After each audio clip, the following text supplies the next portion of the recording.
Good evening, everyone. Thank you so much for joining us for tonight's event. My name is Jocelyn. I'm an arts officer at Orleans House Gallery. Just a little bit of housekeeping while we wait for a few more to arrive. Your cameras and mics should be all switched off automatically during this event, so we won't be able to see or hear you. But if you want to communicate with us, you can ask any questions of any of the panelists by using the Q&A function, which is at the bottom of your screen.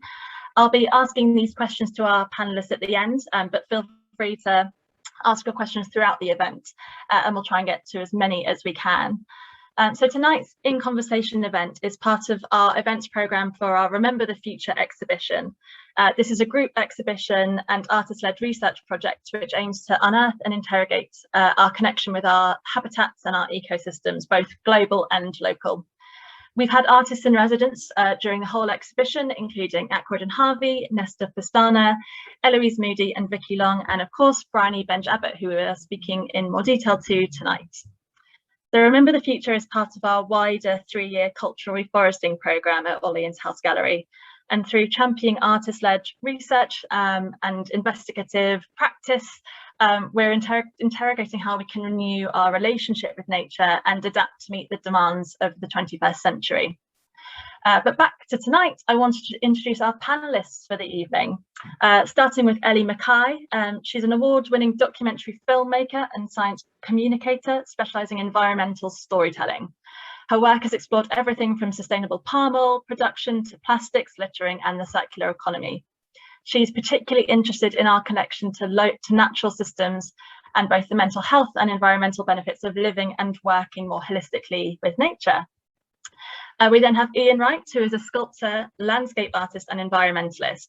He attended the Royal College of Arts, where he claims to have failed with distinction before moving to Ireland in 1974, where his long-standing interest in forestry led to the purchasing of 70 acres of land in Cork in 1997. There, he then developed an environmentally and economically sustainable forest and established the Irish Natural Forestry Foundation, which is now called the Green Economy Foundation, to demonstrate best practice. Ian's campaigning continues to influence Irish forestry policy today. So today, Ian is based in the Caribbean, where he's one of the co-founders of Corbyn's local wildlife park on Tobago that has introduced a breed and release programme for the island's endangered animals and is soon to be the site of a new biodiversity awareness centre. And finally, we have our artist in residence, Bryony Ella, who is a British Trinidadian artist, curator and producer working at the intersection of art and science, with a particular focus on nature and connection. So her practice spans from street art to oil paintings, textile design to drawing. She plays with pattern and scale and composition. She also brings a really strong community engagement element to her work and does a lot of work in the public realm. So alongside her artist practice, Bryony also has 15 years experience of curating and producing social history and science exhibitions. So welcome tonight to our panelists. Hello. So I wanted to start tonight really by asking, you're all from really different backgrounds and disciplines. So I was wondering how you met and how you knew each other and began working together. Yeah, cool. Yeah, so I'm really happy to talk about how we met. Was just before we get into that, I just wanted to actually say, just in case I disappear, it's nothing personal. My internet is playing up slightly tonight, so I keep getting booted off. So for that reason, Ellie, you're going to start sharing some images, aren't you? So that would be to illustrate our story. Thank you. Okay, yeah. So Ellie, Ian and I actually met in person in 2020. In Tobago, but I first met Ian in 2019 when I went over to Trinidad and Tobago. So as Jocelyn mentioned, I'm half Trinidadian, and I went over to Tobago specifically for 3 weeks on a kind of artist retreat, just organized for myself. I packed 2 suitcases and one was completely filled with paints and pencils and sketchbooks. And I just wanted to spend some time on the island with no kind of real structure other than my plan to do some drawing, a bit kind of Marion North-esque kind of fantasy in my mind, in the main ridge forest, which runs through the center of the island on Tobago. And the reason I was really interested in that was because it's the oldest legally protected forest in the world. Its protection came in 1776, I think, and and it's the first time a forest has been protected for conservation reasons.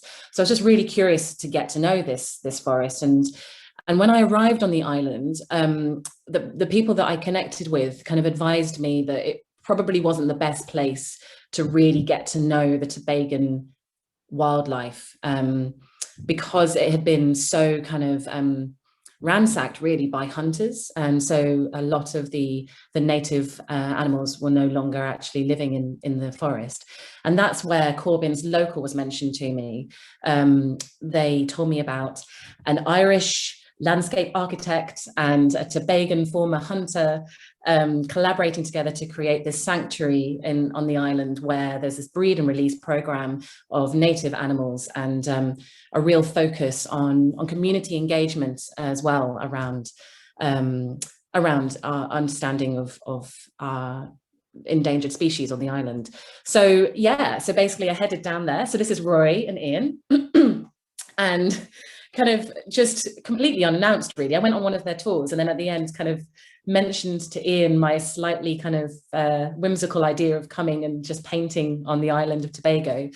And thankfully, Ian let me stay. And I did. Maybe the next slide, you can go on to Ellie. I spent like 10 days in Corbyn's Local, in their bird hides, in their schoolrooms, and just roaming around this most amazing expanse of rainforest, and getting to know their animal residents, and also getting to know their program and their ambitions for conservation on the island of Tobago. So I think maybe, Ian, you could talk a little bit, just explain to us a little bit about how you ended up founding Corbyn's, and then we can explain how we get to know Ellie as well. Okay, well, I have to go backwards a little bit, because what I'm doing here is definitely not all altruistic. So I was, for 20 years before I got here, I was very involved with challenging the forestry program in Ireland. It's a long story, but basically the country had a totally unsustainable program looking to cover 17% of the country with a monoculture of alien conifers. And this just didn't seem right to me. So I challenged the program, and actually challenged them in the European High Courts. We had 60 million taken away. It stopped the government actually proceeding with the program. The program is still there. Fortunately, it's falling into disrepute. It's just broken up at the moment. But it was a huge, huge battle. But I didn't, and I still don't like negative campaigning. So I thought, okay, I've got to demonstrate what we should be doing with, and it was European money they were using. So I was looking for a couple of acres to demonstrate what we should be doing. I ended up taking over 200 acres and planting 300,000 trees there, to demonstrate just what we could do, what the potential was, what Ireland could look like. And so, but there was an ongoing battle all the time. So I hated the politics, but the politics were a very necessary part of what I was doing. The positive side was, after putting 300,000 trees in, an awful lot of other people said, well, hey, can you help me do the right thing as well? So those 300,000 trees ended up as a couple of million trees. And so I learned a lot. I'm not a forester. I'm not a scientist. I just had a passion for the environment and a passion for trees. So while we were there, and this was a place called Manch, is an estate I took over. And we then tied up with that, developed an educational program. Again, I'm not an educationalist, so I had to get people in to do it. So we had the first outdoor classroom running in Ireland. And so after, and now actually, can we just go to a couple more photos there, Ellie? Just move on a bit. So this was just an image. There were a couple of things here that if we just look at that large tree, if we just go back to the trees just a minute, the large tree there was an established forest, and even Ireland was just even destroying the 2% of forest it had got left. So it was a wonderful place to campaign from, because we did have established forest we could prove lots of different processes. And also, while I was there, I was looking very much at sustainable ways of working, even using horses to extract timber where it made commercial sense. So that was the political side was horrendous. I was learning so much. I was meeting amazing people and getting an opportunity to plant just incredible, diverse landscapes and habitats. And then if we move on to the next one, as a sculptor, I've been very fortunate to make a living as a sculptor, and this funded all the rest of what I did. But many of my clients also had land. And so I found, after trying to buy land myself and to make a few lakes, that's an expensive process. I realized I didn't need to buy the land. I just needed to encourage someone else to spend the money to allow me to make and create lakes. So I could end up with a site like this, which is degraded landscape where we called reclaimed, where the natural habitat's been destroyed. And I would convince the guys, well, okay, I can build you lakes. So on the left is just when we were starting, digging a few holes to see what's underneath. On the right, there is just when still an awful lot of earthworks. The people had horses, we had to make wonderful paths around and horse splashes and different rides for the people as well. Some of it was 18 foot deep. And then if we just go to the other two images there, Ellie, this is 2 or 3 years later when it's settled into the landscape. And for me, the biggest compliment I could ever get is someone comes in and says, well, what did you do? So if you can make 2 acres of water fit into a landscape, an 18-foot dam, hide that, and just make it look as though it's always been there, that was a wonderful, sculpturally for me, it was an amazing thing to do. And but just to I called it playing God, to be able to play God like this was an amazing opportunity. So there was a lot of positive stuff going on in Ireland, but, and I realized the moment your question was, what am I doing here? The sad thing in Ireland is the species loss, the biodiversity loss. We've moved into Silent Spring. I was going and revisiting these sites and coming out, my soul was empty, I was destroyed. There was silence. I was recording all the species that weren't there. I wasn't like Brian, you take people into a forest and saying, look how wonderful it is. I was going in and saying, hey guys, I tell you what's missing. That was not doing me any good and not doing anyone else any good. So it's a long story how I came out here, unfortunately met Roy and we set this project up. But all of a sudden here, I'm dealing with an ecosystem I don't know. So much as there's lots of problems, I can't see them immediately because every day I'm seeing a new bug, I'm seeing a new critter. And so this was just, it's a huge opportunity for me. Yes, we're trying to turn around the hunting. We're trying to educate the way the government's looking at it. We're trying to educate the way the local people are respecting or not respecting their landscape. But just personally to be able to come into a landscape like this and then start looking at the habitat, understanding how we can make it a lot more species-rich habitat, introducing ponds, introducing the flowering plants that are missing. And so at the moment, it's just a wonderfully positive experience, and I'm really privileged to be able to do it.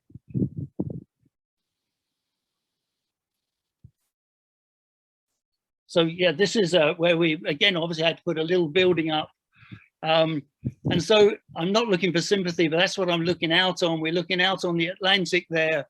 And again, so there's a lovely cool breeze coming in off the Atlantic, but surrounded by mainly what we call second growth forests, but still very, very rich in biodiversity. And in the 8 years we've been involved now, that the numbers of birds, the numbers of butterflies, the critters are all coming up because of what we're doing. So putting animals in enclosures was something that was a struggle for me. I don't like zoos. I hated the idea of animals in enclosures. So the animals we put in enclosures are ones that have been captive reared or more often damaged or so often kept in appalling conditions and we've managed to rescue them.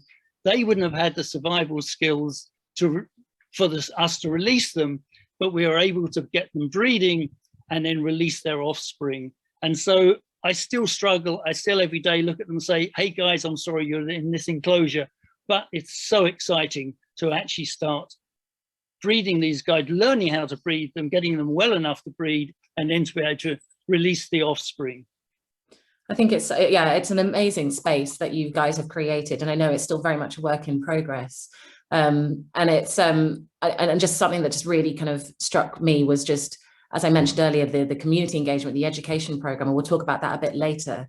And also the engagement that you've been doing with the hunters, the people who are still hunting in the main ridge forest. I think it's really powerful having Roy, you know, with that background as one of the co-founders and the relationships he has and how he's able to kind of really make some positive impact in that space. I think is just really exciting.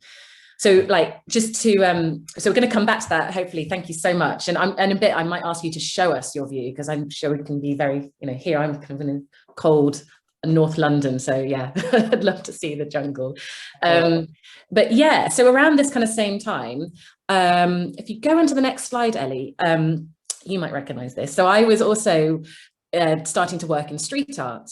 So I was really interested in this idea of kind of creating macro views of the natural world and kind of reclaiming space in the urban environments, and yeah, community engagement, just really finding ways to integrate that into my practice. And street art was just a wonderful kind of opportunity to involve so many different people in the design and the co-creation of the murals.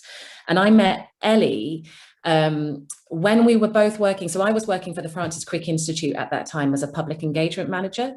And we brought Ellie in for quite a few projects as a science communicator and a filmmaker and an audio designer as well. So you made some podcasts for us as well. And so it was through that we were collaborating kind of professionally. But I remember taking you to one side at the end of one working day and kind of like saying, so I have this kind of other world where I'm actually painting bonkers murals. Would you be up for filming one of them?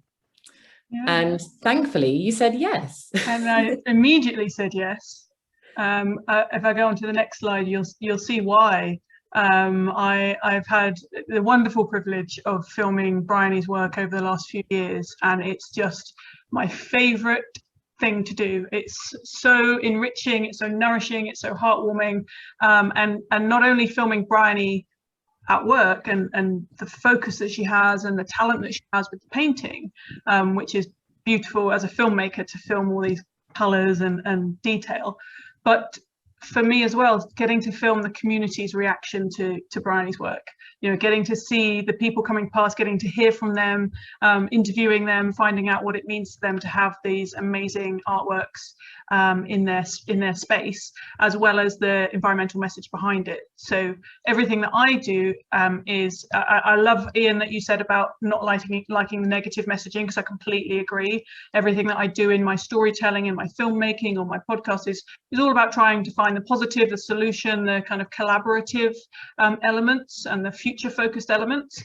So it's really nice to be able to use you know, film as a medium to highlight and celebrate the work that Bryony, you've been doing through positive storytelling and positive environmental messaging, raising that awareness and inspiring young people as well as everybody in the community. But these girls, for example, you can see how much they loved having some bright color added to their previously grey urban street.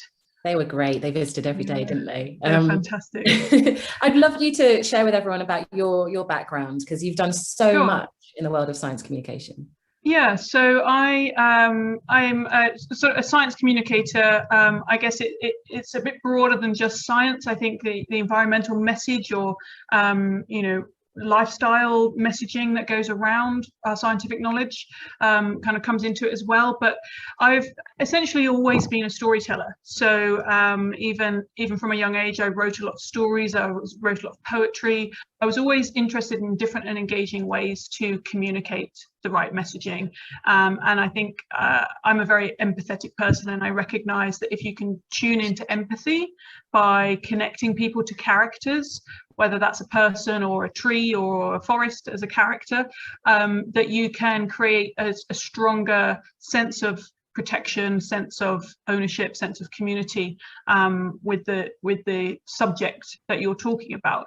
I am a research scientist by training. I spent a decade in scientific research, but a lot of that was conservation and expedition research. So out in the world, I didn't spend a lot of time in the lab. I was out and about in really remote places. And for me, I thought it was really important that whilst I was lucky enough to be going to these very extreme environments and up to the Arctic and the Galapagos and the deep jungle, not many people get that direct experience. And so I wanted to find a way to bring that experience to everybody, to allow them to have that immersive kind of element that I got.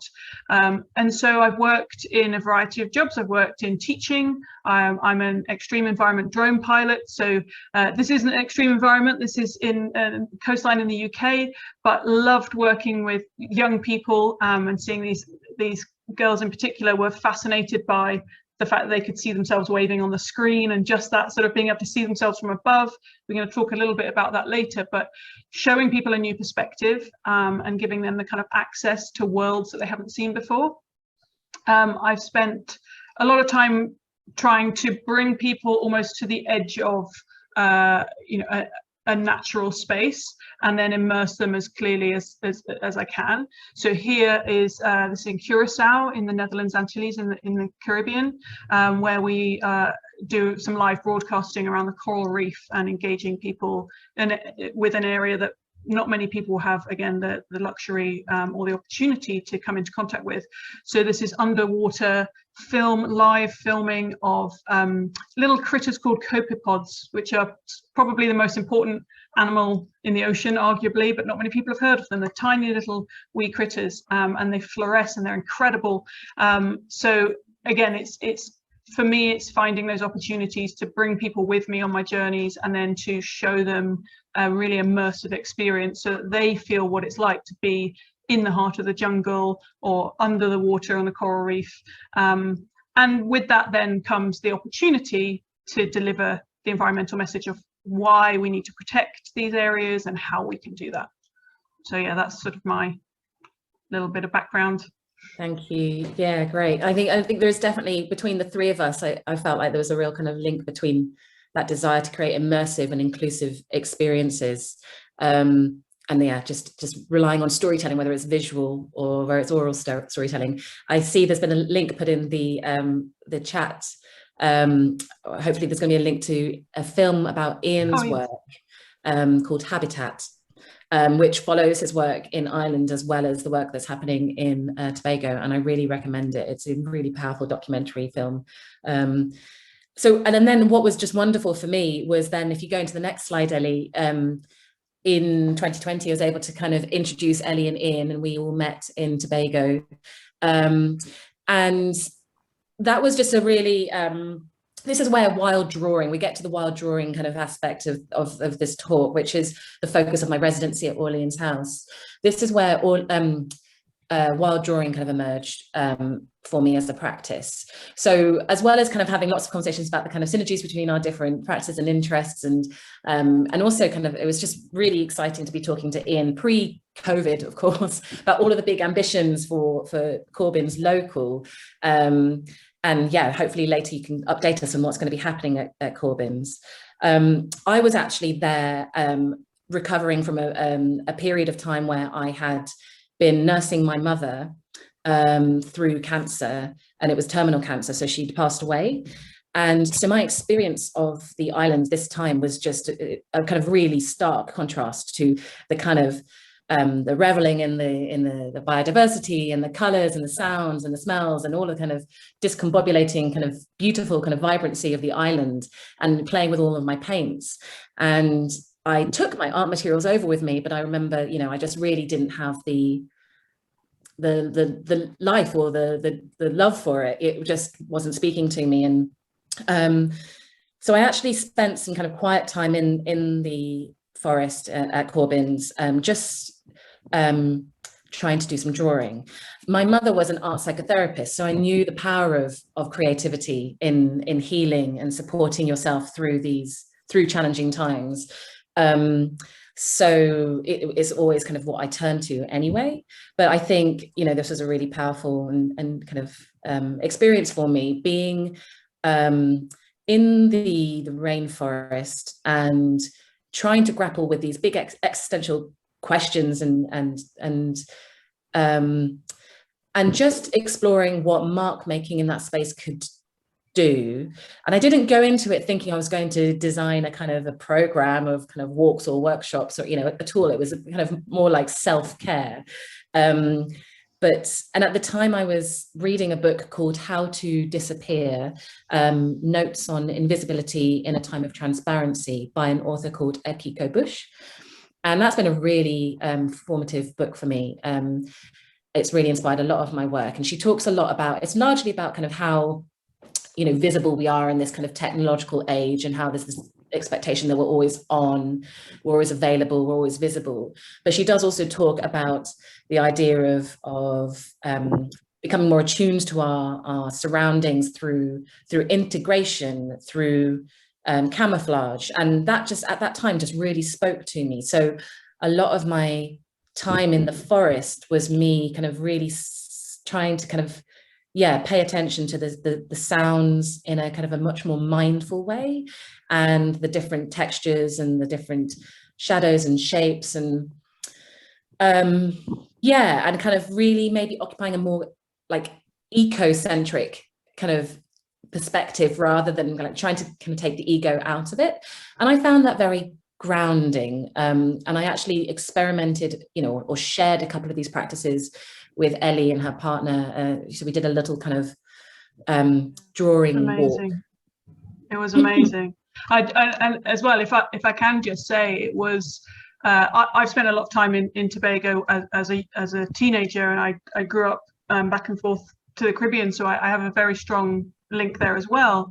But this time coming back with you, Bryony, it was a very different energy, and obviously you were processing you know, grief and going through sort of losing yourself and finding yourself again, and it was incredibly powerful to be with you through that time and to observe you know, your art changing, sort of a back and forth between you and your artistic practice.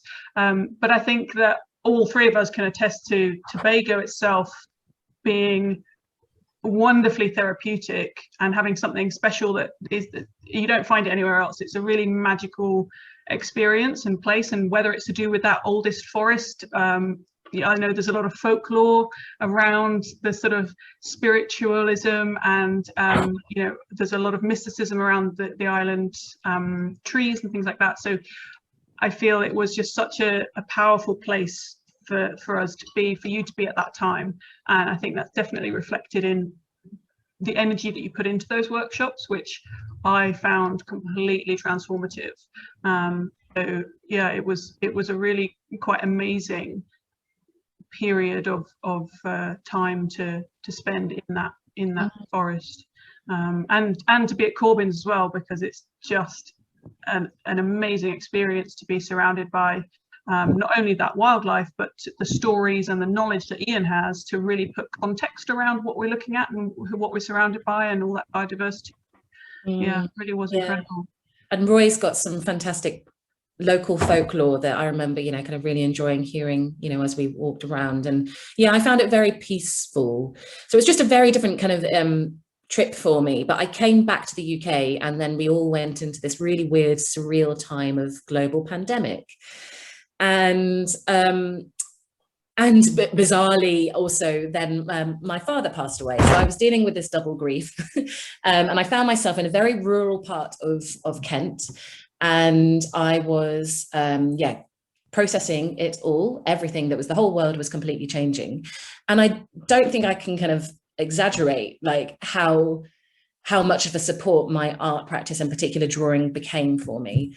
It became a way of grounding and kind of paying, you know, I used to go out into the woods or into the kind of farmlands, the different fields around me in Kent, and it would just be a way of kind of, I don't know, kind of checking that some things still make sense, and paying attention to the natural rhythms, you know, so I was able to really I was immersed in the spring cycle and seeing all the chicks and the lambs and all the flowers emerging, and then going into the full bloom of summer, and thinking a lot symbolically about, you know, autumn and change and decay and winter. So I was thinking very much, you know, particularly around the solstice, all that kind of symbolism, that kind of more spiritual way of relating to the land. Yeah, I definitely carried that from Tobago into Kent. And I started to develop some, if you go into the next slide, sorry, the 2 slides on, Ellie, I started to develop wild drawing, which I chose the word wild, and it might be interesting if any of you have any, you know, maybe we can talk a little bit later about the use of the word wild, perhaps in our Q&A at the end. But for me, it seemed like the appropriate kind of way of describing the way that I was drawing, because I wasn't trying to create accurate botanical illustrations of the landscape. It was kind of trying to tap into more of the instinctual kind of relationship with the land. But I started delivering wild drawing walks in between the lockdowns, with local residents, taking them to the coast, to the woods, just sharing some of my some of the practices just as they were emerging. And you know, it was just really very experimental and just kind of opening it up for people to kind of to join in. And I was also, you know, there was a lot of conversations around mindfulness at that time, and I was very aware that I was very lucky to have all of this access to green space, and a lot of people didn't during these lockdown periods. So I was developing mindfulness drawing zines and selling them to raise money for charity, and those zines were also going to people in shelters and hospices and hostels, and they were all very kind of botanical themed and about the kind of the nature that's actually in our home or just on our doorstep. And they were amazing, by the way, and they got me through lockdown as well, because having that art escapism, having done the workshops with you in Tobago, then suddenly going to being stuck in lockdown, having that opportunity to keep drawing was amazing. Thank you. And I think so then around the kind of near end of that year, that's when Orleans House got in touch and mentioned this program, cultural reforesting program, which Jocelyn mentioned at the beginning, and this idea to have an exhibition called Remember the Future, and alongside that, artist residencies. And I was just starting to pick up the paintbrush again, and the exhibition title Remember the Future just really spoke to where I was at creatively. And it's just, especially having kind of gone and kind of walked through some of my ancestral lands in Tobago, and also, you know, in Kent. I actually grew up in Kent, so there's lots of memory and kind of local folklore there and things. The paintings, maybe if you go into the next couple of slides, the paintings that I ended up creating for this, particularly for this exhibition, but they were in me already, but the exhibition just opened up this opportunity of this kind of this the title really sparked something for me. You know, they're very much about kind of the stories we tell ourselves about our relationship to the land and the memories that the land holds, whether they're real or imagined, whether they're historical or they're personal. Just kind of thinking about how powerful it is, the stories we tell about ourselves and that relationship, in terms of then how we move forward into the future, and how we respond to the climate crisis, the ecological breakdown that we're facing right now. So there's some examples here. And if there's time later, I can share a little bit. I started exploring creative writing as well, as another kind of way of I guess experimenting with narrative visually, but kind of thinking about different access points to paintings. I created little miniature stories instead of the gallery text panels, which are my own imaginings about specific landscapes in Kent that were particularly supportive to me during this period of time.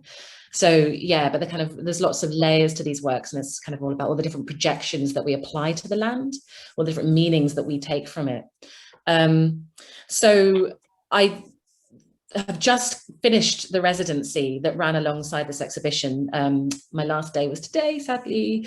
And if you scroll down to the next slide, I've got my question that my residency was focused around, which was this idea of how can wild drawing in, of, and with nature help us attune ourselves more to the natural world around us? And So it was a really great opportunity for me to bring these kind of these drawing activities that I've been experimenting with over the past 12 months into the space to work directly with visitors and community groups. And I also invited in urban ecologists and environmental foresters and eco-psychologists to come and walk and draw and talk and just kind of, I guess, push this idea around and play with mark making.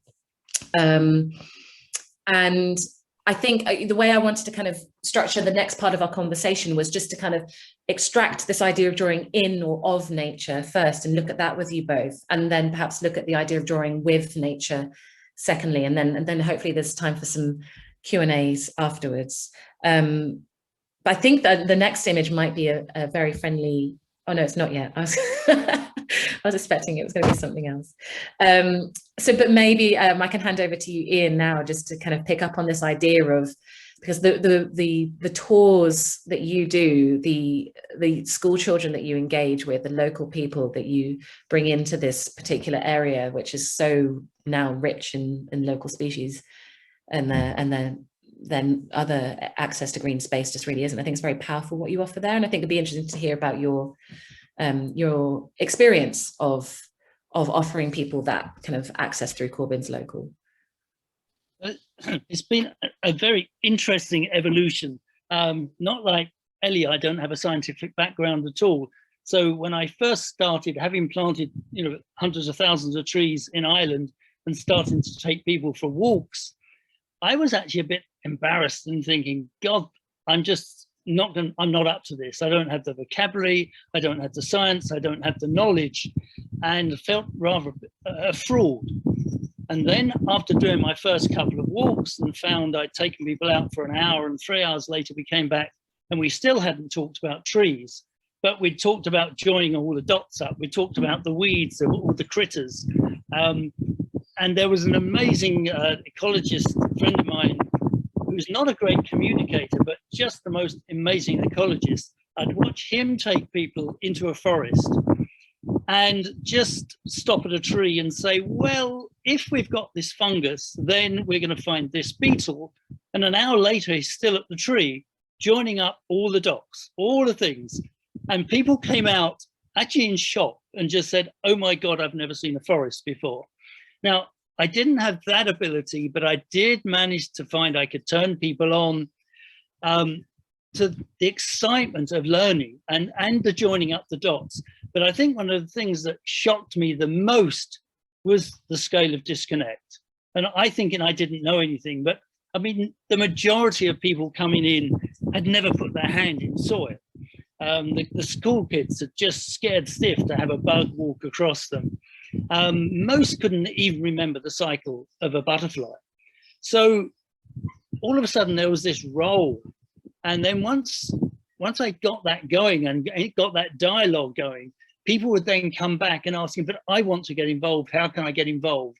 And I know we can talk about it later as well, but it was just to encourage people that even a window box can be so exciting because you're going to find a bug and critter on it. And so it was given people to permission to plant huge areas or to plant just 3 trees. And then, of course, coming to Tobago, again, the last thing I expected to be was a tour guide, and again say to Roy, hey, Roy, I'm the wrong color. This is going to be embarrassing. These guys are going to come in. They were born and bred here. They know all of these critters. And again, the scale of disconnect on an island this small, when 80% of the country is still covered in forest or second growth bush, the majority of the people, and especially the school kids coming in, haven't been in the bush.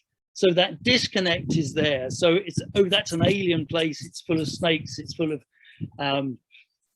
things that are threats to us. It's an unknown. So to bring them in and to actually, and again, I've had to change my mind. When we first talking to Roy about this and we got together, he had already made a decision as a hunter to stop hunting. The animals were getting smaller, they were disappearing. And he said, I want to have a petting zoo. And I was going, God, Roy, no, we don't have a petting zoo. I didn't even want an animal in an enclosure. But I realized in the end I had to, but I've had to change my attitude to some of it. So there I am with this little turtle. This is a scorpion mud turtle, very, very rare on the island. to be able to show people this, and to actually show if you tickle it on its belly, it actually responds, the head comes out, the mouth opens, and there's all of a sudden it's not just a strange alien creature, it's something that the kids can relate to. And then the story, when they come in, you say to all the kids, do you eat bushmeat? And they all go, yes. By the end of the tour, most of them are going to say, no way we're ever going to eat bushmeat again. So the level of interaction, even without having a lot of knowledge as such, but just to be able to help people join up the dots. And so with Roy there, and he'll be standing by a tree next to him, is a particular tree that his parents gave him once a month in a tea, which cleaned his whole system out. For him to share all of these, every plant in the forest, he's got a story of it, he relates to. And even he is finding then, when local Tobagonians come in and go, they remember. It's opening up people and saying it's okay to remember, it's okay to be proud of the weeds you ate, of the plants you ate. So it's getting the connection back is what I just found has been so rewarding. And then with the foreign tourists that were coming in, their disconnect was even greater. But to get them excited, and then even to actually talk about the country they came from and make them start to understand the threats the country was under, and just to again get the message of how we can all have a role to play in keeping one critter, planting one plant, or putting a whole ecosystem together. It's just been a wonderful journey. It still is a wonderful journey. Yeah, I think there's definitely something about just kind of opening up the space and allowing people to kind of explore it in a way that makes sense, you know, meeting them where they are at. And and in a non-judgmental way as well, that you're not beating them over the head, telling them, you know, you've got to do this, you mustn't do this, we're all terrible people for the way that we live, and you know, our consumption is all wrong.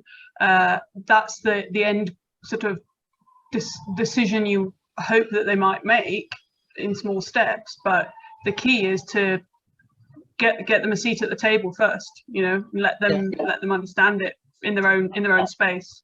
I mean, in Ireland, I found it was really handy to have all these little sayings, but basically just a weed is a flower in the wrong place, and just people haven't looked at that. And then you start celebrating weeds, and all the paths that I had at Manchester, we had 22 kilometers of paths. They were wide enough so you could cut one half 1 month and one the other. So you can see the seeds coming up, you can see the flowers, you can see all the bugs and critters that are on the flowers. And it was giving people permission not to cut their lawn, or if you cut a lawn, just cut a path through it, and then realize if it's not a boring lawn, it's an incredible pasture full of a huge ecosystem. And here it was more about explaining the role of the animals. So, you know, if globally there's a fear of snakes, and oh my God, you've got snakes and I'm scared of snakes. And then you just say, well, guys, do you like rats? And they all go, oh, God, no. And so it's very easy to say, well, if we keep eating these snakes at the rate we are, we're going to be overrun with rats. And then, and again, back to where I wouldn't have thought I could do it, but now to put a snake around a child's neck, and they realize how beautiful it is, how strong it is. And so there's the question, one, we haven't got to be scared of it anymore. But then they're going to go home to the parent and say, we've got to stop killing snakes. And the knock-on effect from that, just that one simple thing, and we've got one snake in particular who's pretty amenable to doing this, and Roy has just snake and Roy had this wonderful affinity. But on average now, every day we get a phone call from somewhere on the island that says a snake has just eaten my cat, or it's in a shop somewhere. We go and collect it. If we weren't here, all of those snakes would be killed. And so this is literally from the kid who comes in scared of a snake, finally handles it, realize how beautiful it is. And so it's just a simple message, but the knock-on effect is just huge. And so then, as we go around all the animals, we explain their role in the forest and why we need them.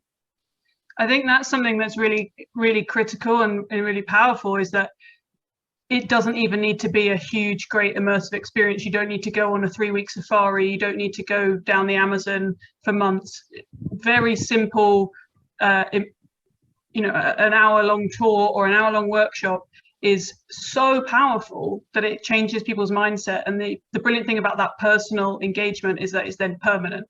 It more so than if they're being told it by somebody else. If they've personally experienced it, I really like what you say, Ed, about the idea of having permission and having a role, or understanding the individual animals or the individual plants' role in the ecosystem helps us to understand our role as equal alongside those different species, and that we're all part of the same community. So it's it's a really powerful entry point, as you say, and it's phenomenal, especially with young people who have grown up with stories. You know, we from babies we're told stories. It's story time before bed, and storytelling kind of disappears as we get older, or it changes shape, changes form into media and things like that. But I think reigniting that curiosity, like you say, of just everybody's fascinated to see these critters, is really, really powerful. It's more powerful than people realize, I think. I think, yeah, we need to be developing our like observational skills, noticing the small things around us, the everyday, kind of the local, more than anything. I think that's just, yeah, we've cut ourselves off, and we're living kind of really fragmented and kind of very kind of lives where things are othered.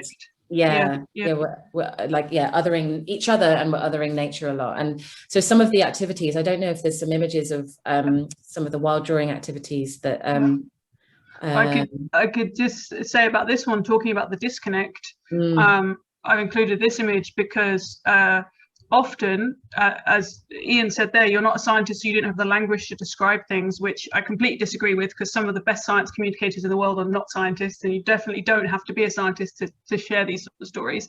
But not only do we not have the scientific language or knowledge, but we don't have the language full stop in the West, in the UK, to describe the sense of connection to nature. So this photo for me is something called komarebi, which is a Japanese word which describes that scattered light, that dappled light that comes through the leaves. We don't have a word in English, in British for that. You know, there's all these different words. There's kachao fugetsu, which is the Japanese word again for self-discovery in nature. Ian probably knows the gokota, which is the word for getting up early in the morning, Swedish word for getting up early in the morning, and walking in the woods and hearing the first bird song at dawn. And the fact that, you know, that word exists in another language and it doesn't exist to us is really upsetting to me. And I think it's something that maybe we need to connect better to expression, or ways of expressing. If we don't have the written language, are there ways artistically, for example, to express our connection with nature in a way that we can't do with straightforward language? Fascinating. Yeah. Those are beautiful words. So if you can write them down in the chat, I don't know how on earth to spell those. I'll add them in the chat. Yeah, sorry, Bryony. No, not at all. That's beautiful. Thank you.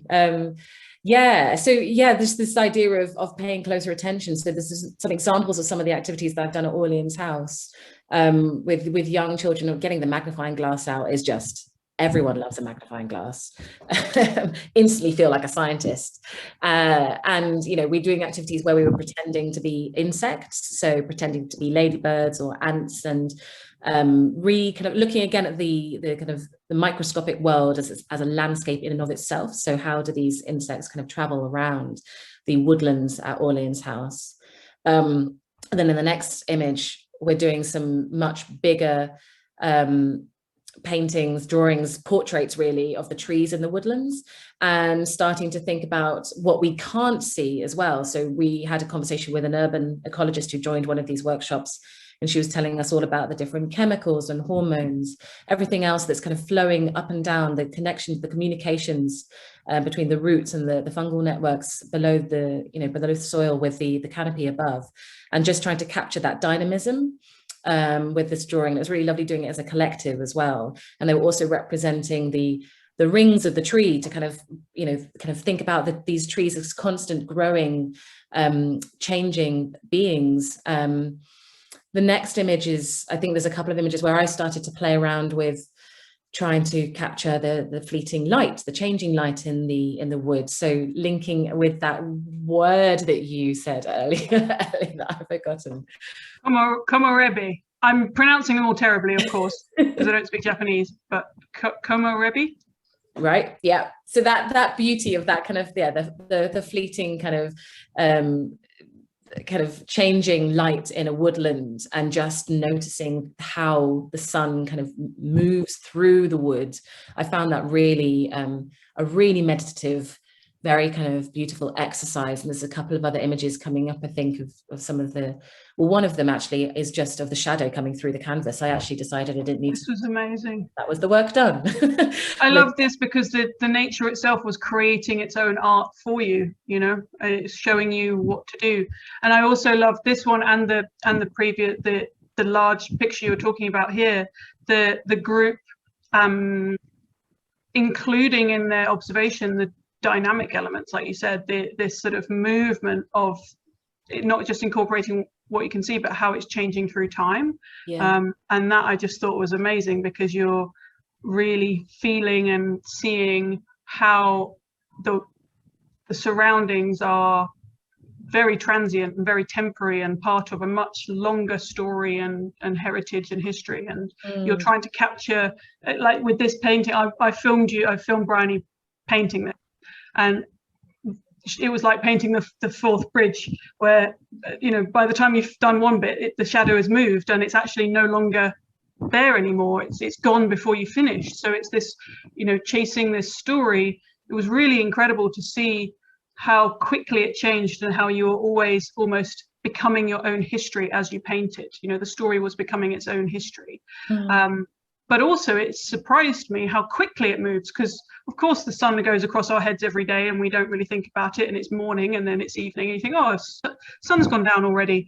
But actually watching minute by minute the shadows moving pretty much before your eyes, almost observable, isn't it? That to me was a revelation, and I've spent a lot of time filming in different light settings and so on. So just to tune in to the passing of light, you know, the clouds and the leaves and the time, that on its own was a tuning into a frequency that we don't normally listen to. Yeah, and I love that. I really enjoyed that mixture of deep time and fleeting time. Yeah, exactly. A 1,000-year-old forest, and then these kind of minute by minute changes. Yeah, I find that really fascinating.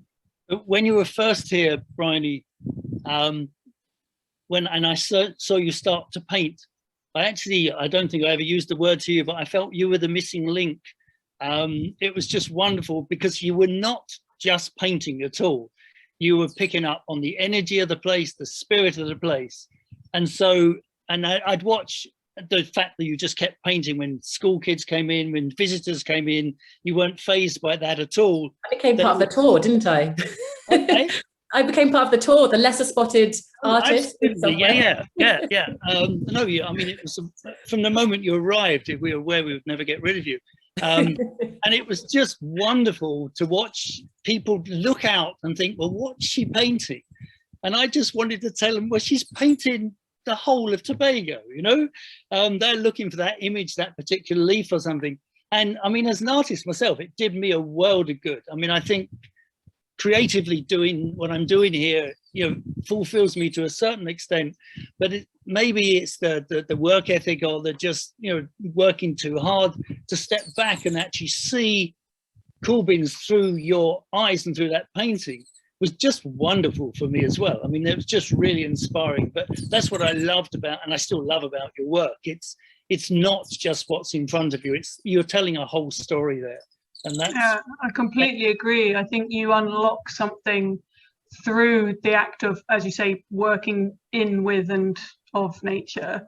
You're opening that door, you're creating that bridge, and then through your workshops you allow other people to cross that bridge with you, and show us the way how to get to that immersion, or how to get to that connection. And it's I mean, I've taken part in the workshop myself, and it was such a transformational experience for me. I'm not an artist. I don't consider myself an artist at all. And stuff was coming out of me on paper that I could never have expected. The same thing happened when I was filming Bryony doing these workshops with other people at Orleans House in the woodland there.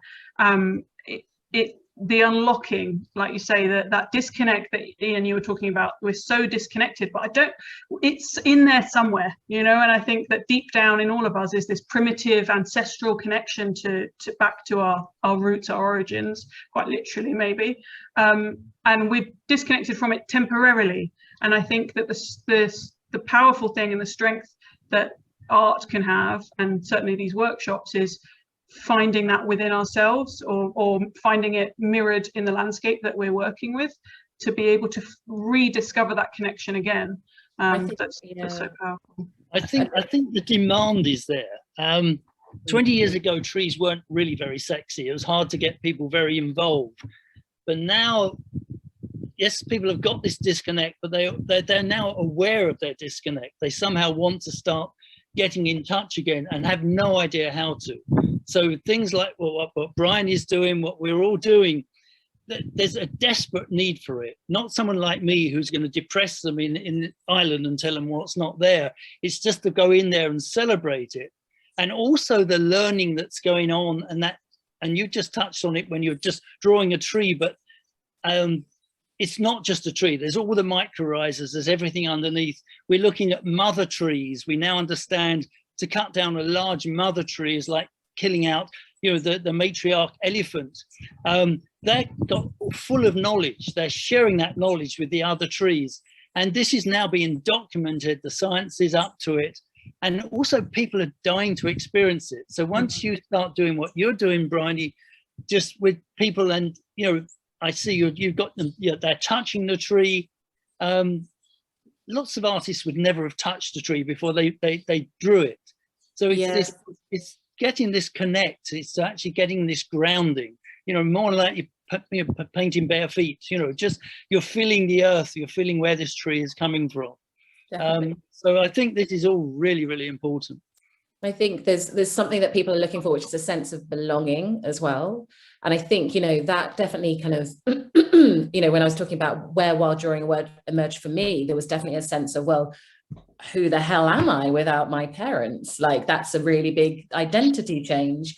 And, you know, and I think there's, you know, during this whole global pandemic, I think we've all had very bizarre, very, you know, huge impact, and so many different kind of changes in all areas of our lives. And I think there is, I think you're right. I think there is a movement now to kind of and now more than ever, it's more important or more critical. But like you say, and the good thing is that people are more aware than ever before, and everybody's eyes have been opened up in the last year on a superficial level to the importance of having outdoor space. You know, the importance of having preserving urban parks, for example, green spaces in urban areas, is so critical. But then also, like you say, Bryony, all of our storytelling, all of our identity starts with an origin story, and a loss of a parent or two parents, of course, is going to have a massive impact on your origin story. But even without that, we need to kind of feel connected to our ancestry or where we've come from if we're to understand where we're going, you know, to see where we are on that journey. And I think the last year has had a lot of existential crisis for a lot of people, and it's maybe triggered a lot of, and we know there's been a huge sort of mental health crisis kind of explosion, and this is, I see it as a phenomenally powerful remedy for that at just the right time. Yeah, I think there's these exercises that we've been through are just different ways of us looking at the landscape and kind of trying to occupy different perspectives. And then if we kind of skip through a few other slides, there's some examples of where I've been starting to experiment with embodied drawing, just to kind of really enhance this exploration, I guess, of what does it mean to be human in a more than human world, and where do we fit into this landscape. And so, yes, definitely the touch here, you know, we've been doing some drawings, kind of thinking about the pressure of touch, the sensation of touch within the landscape. The image just above was of a group where we were doing, I think we were drawing soundscapes. So we were... This was amazing. I, as a filmmaker, I am always kind of behind the lens. I'm one step removed, right? I'm observing from a distance, and I also don't want to impose on the experience. So I have this real privilege where I get to kind of look through the window and see this experience. And this workshop, where Bryony gets people to tune in to the sounds and paint and draw the sounds, there was a complete shift in energy in the space, like I've never seen before. And this sort of peace and this calm came over everybody. And then what was interesting is that prior to that, if I asked people, you know, kind of interview style for the documentary, you know, how do you feel about the woodland? What's your connection to nature? You'd get polite answers. After this experience, people started coming up with all sorts of spiritual comments, almost like religious experiences, talking about their inner thoughts, emotions. People who had not previously felt comfortable talking about their feelings. And again, for mental health, this is what we all should be doing, but talking about their emotions, talking about their feelings much more openly. And that's in the space of just a few minutes. You know, this is a really powerful, impactful practice, I think, that Bryony has unlocked here. I think quite a lot of artists do this, and I think it is something that I encourage everyone to do. Is just close your eyes and to do some mark making and kind of think about really kind of tune into the 360 kind of experience of sound around you, and the mark making being completely free and just making sense to you, but it just being the opportunity, I guess, to get out of yourself, like to kind of just feel like, become aware of the other beings in the space. I think there's something very, very yeah, I know, Ian, you were talking about the lack of awareness that people have for sound, particularly when they come and they visit you and they don't notice the birds, they don't hear them in the way that you do. Mm-hmm. No, sorry? You do pause with ears, don't you? It's become a really big part of my tour, in fact, because no one's listening. And when people come in, if I see them loaded with cameras or with their phone in their hand, and I'm kind of saddened because I think I've got to work extra hard to get them to put those tools away and to actually just start to use their senses again, rather than think, God, this is going to look good on Facebook. And so if I'm doing a talk, I just make sure I interrupt myself every time a bird comes and calls, and I say, hey guys, that's a cocoa wood creeper. No one heard it. Dramatic sound, really close. They hadn't heard it because they've forgotten to use their ears like that. And then as they, in a space of 2 hours, they're all starting to listen and say, was that really a bird? And then, is it a bird? Is it a frog? Just never entered their head that you could get confused by a bird and a frog, which is which. And so to just all of us, but it's just people have just lost touch with those senses. And so I'm finding it really, really important. And then also the thing I picked up on was we're kind of daunted. We don't know our birds. So there's a bird book with 300 birds in. How am I going to look for it? But when you actually tell people about that, birds have a pattern. If you see just out of the corner of your eye, just a really straight flight, just like an arrow going past, you think, okay, that's a kingfisher. You're not going to find that in the book, but because of that flight, that was the kingfisher, and then it's going to give you its call. And so to actually teach people that we can learn what's going on in the forest without spending hours with binoculars trying to see them. The birds are there, they've got an undulating flight, and we go, okay, that's the such and such a family. I know we've used that word a lot. It's the disconnect. We're all just so disconnected that then we blank off. We don't take it in at all. And yet there's all this information out there if we but open our eyes to it again. Yeah, and the powerful thing is that it doesn't take long. It's so quick, that transition, that immersion, that reawakening, opening of our ears. We're told we have to stretch every day, or we should do a bit of exercise every day, or we should brush our teeth every day. Well, why not have 2 minutes listening every day? To tune, like we have to exercise our other muscles. Why not exercise our hearing as well, and keep that connection there? rather than waiting until we're so disconnected and then coming and having these unbelievably powerful experiences. We could kind of, little and often, I think, would be the way forward. If we taught it in schools, we're teaching mindfulness more in schools, and this could be part of it, definitely. Yeah. Yeah, and I think it's just so important. Otherwise, we're not going to notice what's going right, like what we're losing. Yeah, I think that's one of the big scary things, Bryony, is that, I mean, and I know Ellie has a word for it, but there's this fact that we can forget so quickly. So you're my generation, and we talk about driving at night, and every few hours, a couple of hours, you'd have to stop and clean the windscreen because you couldn't see through it for squashed critters. And now you can drive all night and not get a squashed moth. And so that's a long memory. That's too long ago. That's 60, 70 years ago. But lots of the, in the bird song in Ireland, I mean, people have forgotten. It used to be just, a noisy place. And now we've nearly got a silence. And I get saddened. It's a big wake-up call as well. Back at my home place in Ireland, which for nearly 50 years we've nurtured that place as just as diverse habitats as possible. Really lucky to have a field that's 150 years old with all the original grasses. We could have 17 species of butterfly in a day, which meant there were hundreds of butterflies. And now I'm looking at Facebook posts from friends in Ireland saying, I've just seen a butterfly.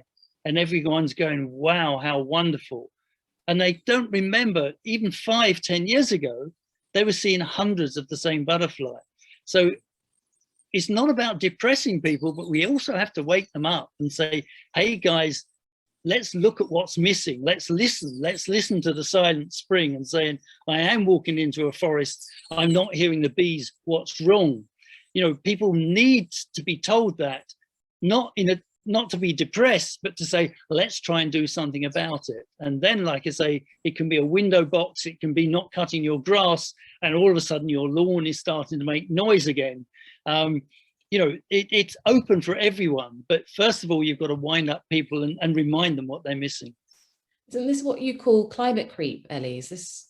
Yeah, it's quite often used around the concept of understanding climate change and how on earth we're allowing climate change and climate disasters to become so horrific and so extreme, and we're not really reacting. And it's due to this sort of phenomenon that if something happens over a sort of a generational creep, it happens quickly enough that it's urgent, but slowly enough that we don't notice it. And the metaphor that's used is, watching your children grow up, you suddenly turn around, you go, oh gosh, they were a baby a few years ago, I didn't notice, they're now 5. Or aunties and uncles come over and they say, oh my gosh, you got so tall since I last saw you. The parents themselves, who are there every day, don't notice those incremental changes. And so it's this lack of awareness, or this lack of tuning in to those bit by bit creep changes, very slow sort of sliding change that we're not aware of. And so it's really important that we kind of we retain that historical documentation where we are checking ourselves. And when we go for a walk in the forest, we think, when I was 5 years ago, did it sound the same? What did I see that was different 10 years ago, 20 years ago? And looking back in those historical records and having that ability to compare and contrast and recognize, has something been happening before my eyes that I've not noticed? And tuning back into that change that's happening all around us at that snail's pace that tends to be a bit invisible to us. And it's a bit like that, tuning into the sun moving with the shadows that we just don't notice. We need to do the same, as Ian says, with the loss of diversity, or the not hearing a certain bird anymore. And actually, my local woodland, I hear more aeroplanes going over than I do hear birds than I used to. But unless I actively remember that, I won't notice. Yeah, definitely. I think, just activating our senses in noticing and recalling and recording, I think is, really, really powerful way of keeping ourselves active in this really strange period of time and responding to it as much as possible. I think there's maybe a couple of other images, and then maybe there's some time if anyone has any questions that you want to ask any of us, kind of do pop them in the Q&A box. Just continue with the embodied drawing explorations, it seems, with these images. Yeah, so I kind of started to move. I started to create a new work of art whilst I was in residence, which was actually kind of starting to use the whole body in drawing and in mark making. So this is an image Ellie captured of me kind of getting this was amazing, just seeing you coming the forest, sort of and becoming the artwork as well. You know, at one point Bryony sort of lies down on the page and is drawing on the paper around her body, and looking up and drawing the tree, you know, translated on the page, embodied. And it's an incredible thing to watch. I haven't taken part in one like this, and I'd love to. But I think again, it's I haven't worked out how yet to share that with other people. I'm still experimenting, but it was less like becoming the tree, and it's more about me trying to find ways of imagining being small enough to explore the tree. So the next images are kind of the drawing that I started in the gallery in Orleans House, and I got really obsessed with, there's a particular sycamore tree in the grounds which just has this most exquisite bark with these incredible details, and of course there's artistic license here with the colors, but the colors are really varied and beautiful. And I started drawing that by actually lying on the canvas and mark making in that way, and it was more about just trying to imagine being small and exploring all of these amazing different crevices and surfaces and textures. And so it's still a work in progress in the gallery, and something I will be finishing soon. And then other exercises as well. We've been kind of exploring drawing with breath, and so it's just as much as possible giving it kind of a full, more kind of embodied experience. And I think there's something also important in terms of us, in terms of this kind of pro-nature behavior that we need, or the kind of activism that's required right now in tapping in with the bodily experience of landscape, is just kind of also reconnecting us with the cycles of life and our life and our death, and the kind of the return to earth, and the kind of the reality that we are land. And so this kind of taps into the spiritual kind of side of my work, which is kind of thinking about ancestors of the land and the indigenous kind of practices of honoring all living beings as ancestors in some way, but also just the kind of the biological fact. And there's so much in our world where we, with Botox, with Instagram filters, with is it Jeff Bezos, or is it one of the other billionaires that's trying to extend his life? One of them, probably all of them. We're living in denial, I think. And I think that's one of the biggest problems when we think, well, someone else will fix this, or this will be someone else's problem. And I think, actually, if as much as possible with my public work in particular, but also my studio work, I'm just getting really interested in kind of trying to break down those boundaries and kind of challenge that egocentric way of thinking about the world. And that lack of the denial of being organic and denial of being off the land, but also denial of replaceability. That sort of like, if something's broken, we get cheap IKEA furniture, and then if it breaks, we just repair it. We throw it away and we buy a new one. We don't repair it. Nobody's darned a sock in 50 years. Maybe Ian has. I have. Actually, I did recently.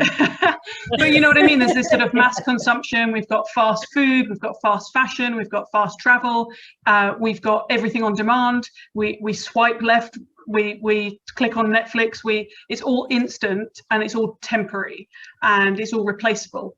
And we don't have that connection to where we have a finite period of time where we are, as we in the form that we see now, but we are organic, and ashes to ashes, dust to dust. We are part of that land, and we need to preserve it for ourselves, because it's like trashing your own doorstep without kind of taking the responsibility that we actually need to protect it as well. So I think it ties in a lot with a lot of the other environmental messaging around fashion, not using plastic, using reusable coffee cups, and all of the other kind of elements that we're using to try and reduce disposable waste and this kind of disposable lifestyle that we have, and returning more to longer term, less transient, less replaceable lifestyle and way of being. Yeah, and thinking. Yeah, definitely. Well, I feel like we could carry on jabbering away actually into the early hours, because actually it's been great catching up with you both, and it's been a long time. It feels like a long time since we were last in Tobago. Oh yes, some images here of one of my murals. The playing with scale. I guess this was kind of like giving this idea of just really switching it around. What if we were tiny, and I'm a little minute kind of painter right in the middle of the mural there, and the plants were bigger, and just, yeah. I love how you're camouflaged as well. I love this. You start very early on at the beginning of this. You talked about the idea of disappearing into the forest and kind of being camouflaged or losing yourself. And a lot of the footage that I film of you is where you are kind of not even visible or not even recognizable in the landscape. You're kind of this little invisible little creature in the forest, and I love this picture because I think it describes a lot of the message that you portray in a lot of your art. I think it's brilliant. I love it. And I really like the idea of scale. There's a lovely quote in the same book that I mentioned with Akiko Bush, which is about this idea of awe and wonder, and do you need to be small in order to experience wonder, or does wonder make you feel small? And I think there's something really interesting. She talks a lot about how, like, that experience of awe and understanding your scale, your place in the grand scheme of things can really be more altruistic. I always found it really interesting when I was at university, because I was studying geology at the same time as I was studying microbiology. So I would go from one lecture where you're looking at things on a geological timescale, and you're talking about millions of years and thousands of kilometers, and the imagery that you're looking at is, an entire mountain range, or it's an entire river, the whole Amazonian river basin. And then 10 minutes later, I'd be in a class looking down a microscope and talking about milliseconds and talking about nanometers or picometers of tiny, tiny distances.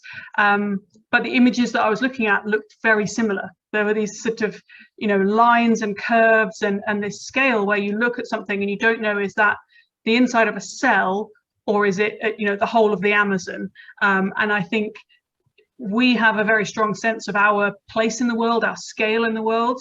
And so when you're confronted with a 10-foot flower, or you look at what you think is an Amazon basin, then you realize it's, a cell in the kidney. I love that playful nature of just kind of disrupting our idea of scale. Yeah. And I love that's what you do. I mean, look at the size of these pollens. Look at the size of these stamens. They're the biggest stamens you've ever seen. And I think it's brilliant. Haven't we got also an image of one of your drone pictures? Sure, yeah. So this is one of my aerial images. This is in northeast England, and this to me just represents a concept of something that I've been fascinated with for a long time, which is called the overview effect, which was first documented in astronauts. It was independently mentioned by multiple different astronauts, talking about the idea of when you look down on the world from above, obviously much higher than this, but all astronauts, anybody who's been to space, has this same overwhelming sense of two things. One, how tiny and minuscule and sort of insignificant they are in terms of scale, but two, how their role is really important, and that they have a really critical sort of piece of the jigsaw, or they're a really important cog in that machine. And I think that's always been interesting, that it's the opposite of what you'd think. If I felt small and insignificant, would that make me feel hopeless? But in fact, it has this powerful opposite of making me feel like I'm part of something so massive, and I'm part of something so big that I want to be more involved. I want to play my role in the community. So I'm in the middle of this photo in the very center, and I love that. Because you can't, the little tiny black dot in the center, the black dots on the beach are people. And so sort of knowing your place in the world, being shown your place to be this tiny speck on a million-year-old landscape. Very humbling, isn't it? I think is I love it. Wonderful. Oh, amazing. Thank you, all three of you. Again, I could have listened to you go on for hours and hours and hours. But I wanted to ask we could go on for hours and hours and hours as well. Yeah, I want to ask a couple of questions, and if any audience members do want to ask any quick questions, feel free to pop them in the Q&A. But I wanted to start with asking, I think you mentioned it quite early on, a couple of you mentioned sort of folklore and how that was kind of influencing your work as well. I just wondered if any of you wanted to kind of comment on a little bit that kind of, mixing of folklore and science. I think two things that people naturally feel are often in opposition, but actually how that, bringing them together can be enriching and kind of provide different ways into connecting with nature. I mean, certainly it's protected an awful lot of trees and an awful lot of animals as well around the world. The folklore and some of the myths. I mean, Bryony has fallen in love with the silk cotton tree here. Now that has so much folklore about it, but the presence of that tree is quite remarkable. It was also a very important tree. It was, where we got, all the stuffing for all our mattresses, the kapok, where we got all our anoraks from, 70 years ago. So the tree's got an important standing, but I mean, people don't fell it because of its presence, because of the folklore. And then you get other wonderful, crazy stories where actually people think an animal is eating human poo and therefore wouldn't think of eating it, whereas they'd eat something that they know carries leprosy or eats dead and rotten stuff. So the folklore and some of those myths are really, really important. I mean, that was just science before we had the current version of science. Science is just storytelling and explanation as to why something is as it is. So all of these stories that we've told for thousands of years around the world are people's way of understanding the surroundings or the events that happen around them. The thunder and lightning is God's arguing and that sort of thing. It's just our way of understanding it or explaining it. Now, just because now we have a better understanding of a tiny fraction of the scientific principles that go behind that doesn't mean that there's a whole world that we still don't know and what's causing that, and there's a whole magic and spirituality behind that. But also, in a way, it's like Ian said, keeping that magic alive, because if we went purely down a scientific route, we wouldn't care about pandas and elephant. We would be trying to preserve all the cockroaches because that makes the most logical sense. But of course, we all love the panda and we love the elephant and the tiger because those are the ones that we're connected to in terms of stories. So I think folklore and science actually go very, very well together. I use storytelling a lot more than I use sort of scientific fact, if you put it that way. Definitely. And I think, Ellie, I mean, that thing we talked about, mother trees and the mycorrhizas and the understanding now, I mean, they're just realizing so much of very early folklore. They understood that. They knew they believed the trees were talking to each other. We talk about in science communication, sorry. No, go on. In science communication, we learn about something called lay expertise, which is, people think of an expert as being a scientist or somebody who's qualified, somebody who's studied something, but we forget the incredible expertise of local hunters, local farmers, agricultural, like people who've been with the land for years and the stories that have been passed down for generations, and actually their scientific understanding is way more advanced than us. There are tribes that I've lived with in Papua New Guinea who know the weather. They can predict the weather much more accurately than my kind of meteorological app. And they're correct. They'll say it's going to start raining. And I say, well, my app doesn't say. All the science in the world is wrong here. You knew better because of some feeling. They speak to the trees. They get some energy. They understand what's going on. And we shouldn't diminish or belittle or deny that. We should be respecting that much more, I think. Definitely. Yeah, I think. Oh, sorry. I was just going to add really quickly that that's something that why I was particularly drawn to spiritual ecology, and that's definitely inspired a lot of my recent works, is this interest in readdressing the balance of Western science as the kind of dominant way of understanding the world, and trying to integrate many different ways of understanding and talking about and appreciating the world, and folklore and mythology is is, yeah, definitely, I think we need new stories as well, but there are some really powerful ancient stories that have been handed down and continue to inform the way that we live. Thank you.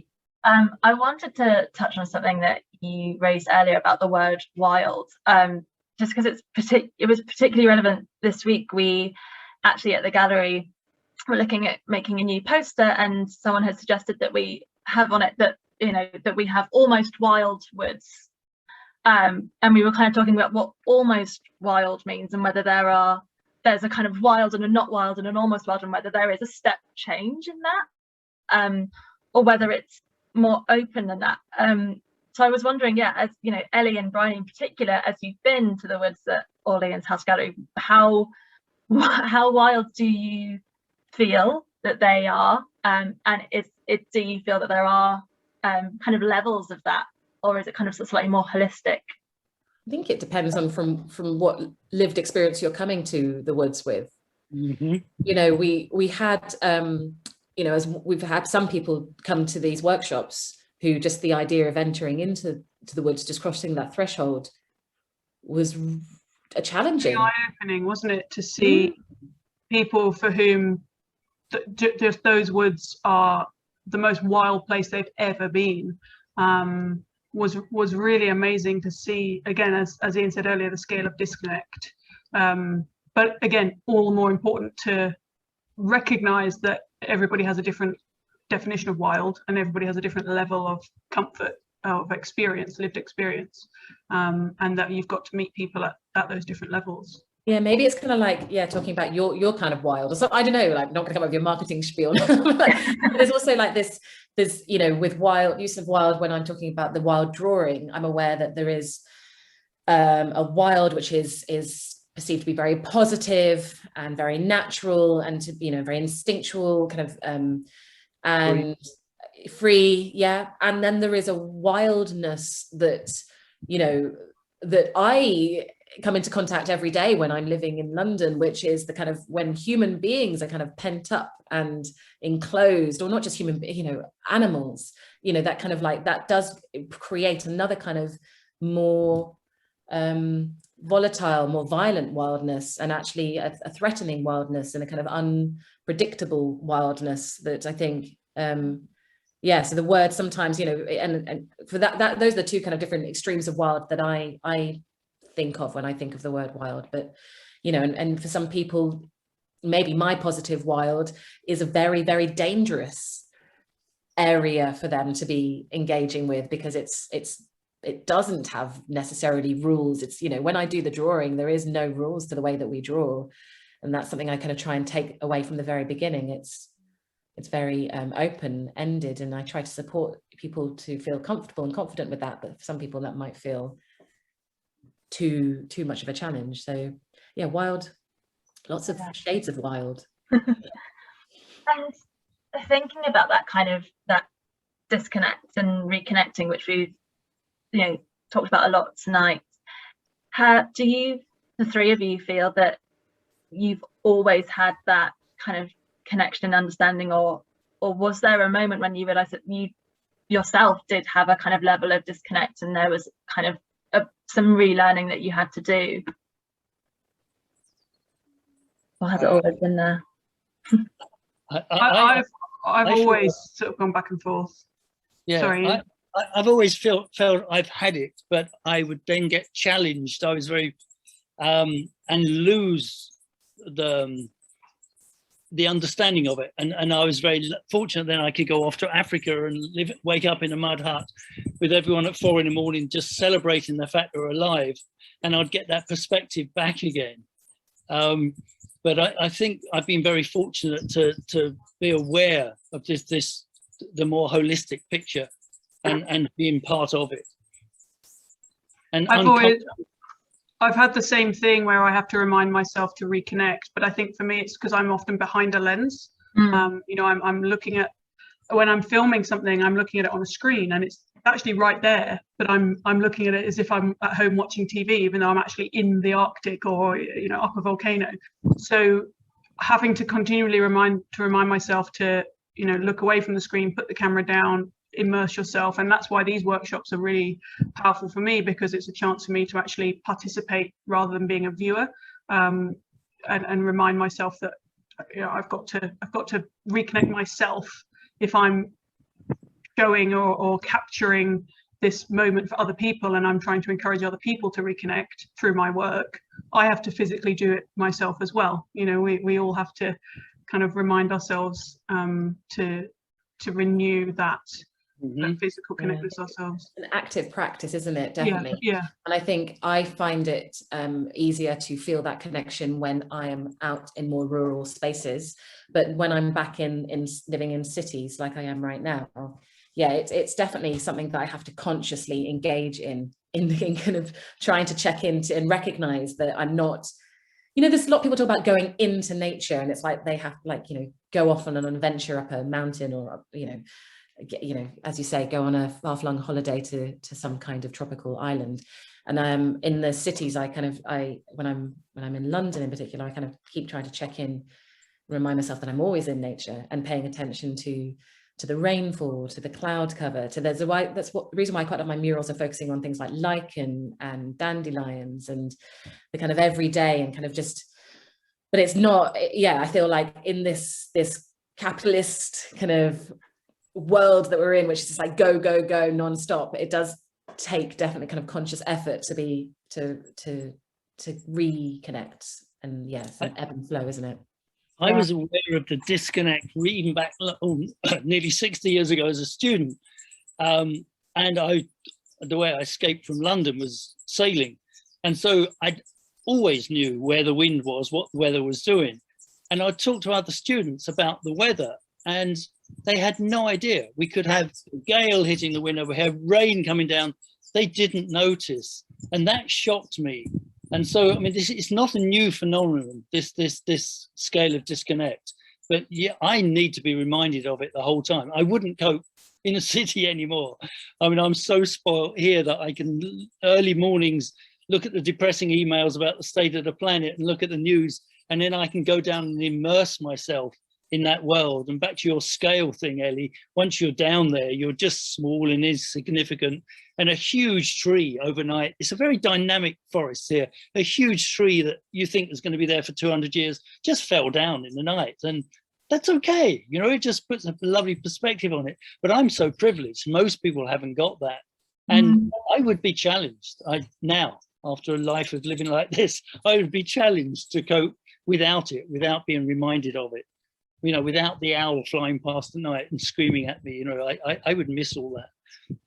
Yeah, well, thank you so much. I'm aware that we are just over 8:30, and so coming to a close of tonight's event.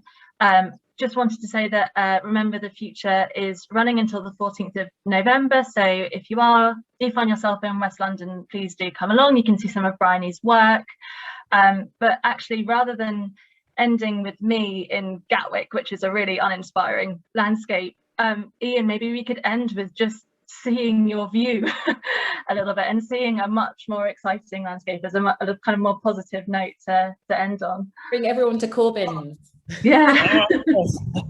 Okay, well, like I say, I'm not going to get sympathy from you guys. Oh, it looks terrible, Ian. I know, so I'm coping with this, and down in there are all my enclosures, all the animals are hidden. And then, so literally I'm in the forest. Amazing. Wow. And the noise you'll have heard while we were talking, there's all these hummingbirds, they're all starting to come in for supper now. So that chattering has been going on. Oh, the majority of the hummingbird, you can see them there, yeah, I'm Yeah. sure. Get closer to the hummingbirds. That's the hummingbird. All right. So, You can yeah. hear them as well. Yeah. And I wake up to that noise every morning. A lot of them have just migrated, so I'm already impatient for December when they come back. But yeah, and then below I just have a garden where this is just all to attract more butterflies, more birds. And it's just a remarkable place to wake up every morning and think, how did I get here? How do I get away with this? So Amazing. We're on our way. We'll see you in like 12 hours, Ian. Great. I'll have the gin and tonic ready. You'll need about 15 gin and tonics, I think, but yes. I Not just for you, for all of us. The crowd that's descending on you. Oh, thank you so much, Ian. And yeah, and thank you to Ellie and thank you to Bryony as well. Thank you. Brilliant. All right. Thank you, everyone. Good to see you all. Thanks. Lovely. Bye. Cheers.